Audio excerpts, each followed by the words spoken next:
تو कहीं एक दिन जाना था तो बड़ी बन संवर के मेरे साथ वो गाड़ी में बैठ गई। तो मैं गाड़ी में, औरतों को ये भी मसला होता है ना कि हमारी तारीफ़ करो, तो कई दफ़ा बाद मर्दों बेचारों को झूठ बोलना पड़ता है, तो ज़बरदस्ती कराती है ना। तो वो कहते हैं जब वो गाड़ी में मेरे साथ बैठी बन संवर के, वो तकाजा करने लगी कि मैंने मतलब बड़े अच्छे कपड़े पहने हैं पर आपने तवज्जो नहीं कराई। वो सियाना बंदा था, वो चाह रहा था कि मेरी खातून समझ जाए।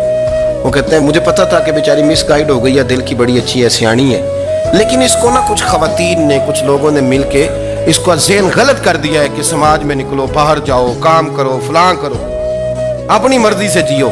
तो मेरे साथ गाड़ी में बैठी कहीं जाने के लिए, तो मुझसे कहने लगी कि आपने मेरी तरफ तवज्जो ही नहीं की, आपने कोई जिक्र ही नहीं किया कि मैं कैसी लग रही हूँ। तो कहते हैं मैंने उसे कहा कि अगर तू नाराज़ ना हो तो फिर मैं सही वाली तारीफ़ कर दूँ।